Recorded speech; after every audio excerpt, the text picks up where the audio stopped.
I've already done a full video covering the entirety of the Solar Boy Django manga, but since the majority of my content is recently focused on Mega Man Battle Network, I thought it fitting that I give you all a closer look at the crossover chapter in Volume 3. Before we start this chapter, I need to give you a few brief pointers to explain the differences between Django from the game and Django from the manga. The biggest change is that he doesn't have the Gundam Soul or the Pile Driver, but instead, Master Otenko turns into various weapons for Django to use, including a Solar Sword, a Sun Shield, and his trademark ability, the Bullet Del Sol, where Django throws Otenko at the enemy after being supercharged by solar energy. There are other changes, but they aren't relevant to the crossover chapter.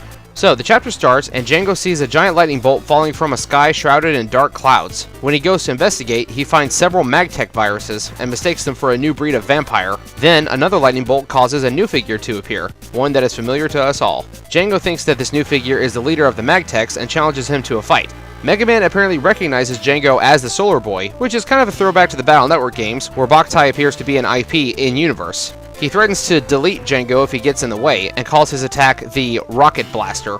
Django and Mega Man's energy attacks collide and destroy the surrounding viruses. Mega Man then explains that he's not here for a fight, but that he's hunting a dark Navi named Shadow Man. It turns out that he's actually referring to Shade Man, not Shadow Man. I can't be mad though. Even the Mega Man NT Warrior manga made this mistake. However, what I can't forgive is how Mega Man introduces himself as Rocket Man instead of Rockman. I'm not entirely sure why this is how the name was translated, but I refuse to call him that. So, Mega Man informs Django that darkness is threatening his world as well, and Shade Man jumped into Django's world through a distortion that was caused by the dark power. Django says that he's up to the challenge as long as he has his solar powers. The trio are then swarmed by more Magtech viruses, and we get the legendary crossover team-up as they destroy the Horde. Mega Man reminds Django that friendship can be a powerful weapon, and he thinks to himself that Django is a lot like Lan. Make note that Lan is carrying his Battle Network 3 PET instead of the advanced model from Battle Network 4. Django and Otenko apparently aren't impressed by Mega Man's words. This is when Shade Man makes his appearance. Mega Man's Buster is now useless because Shade Man absorbed a large amount of dark power from Django's world, but Django isn't deterred, launching a Bullet Del Sol at the Darkloid. However, Shade Man is now too strong even for that to do any damage. Mega Man, just thinking out loud, says that the Bullet Del Sol isn't as strong as the Mega Buster, but it does have special anti-dark properties, so maybe combining them, they have a chance. But Django, being quite the hothead, lashes out at Mega Man and starts arguing. Shade Man takes advantage of this distraction and uses the opportunity to launch his Crush Noise. Mega Man takes the hit for Django and his Buster is blown off his arm in the process. Not sure how that works exactly, but out of everything strange in this manga, that's the last thing I'm going to spend time questioning. Shade Man then takes Otenko hostage, and Mega Man launches himself at the vampire, slashing his arm off with Barrier Blue Sword. I have no idea where this name comes from.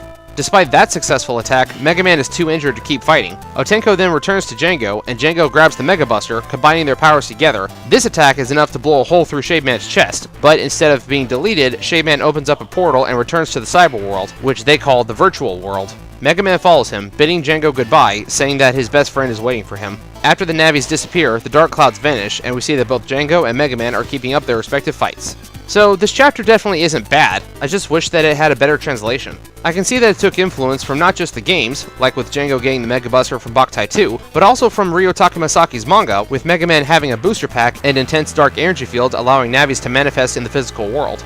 It does really make me wish that the Mega Man NT Warrior manga got a Boktai crossover chapter, even if it was Japanese only. The most that we got on that end was that the Gundam Soul is used against Shade Man during Battle Story Rockman EXE. I will say this though, it may be possible that if Ryo Takemasaaki makes another Rockman EXE manga, he might do this crossover and possibly show us Soul Cross in his works. I'm not holding my breath, but I think that would be a sight to behold. But what do you think? Do you like this crossover chapter, translation aside?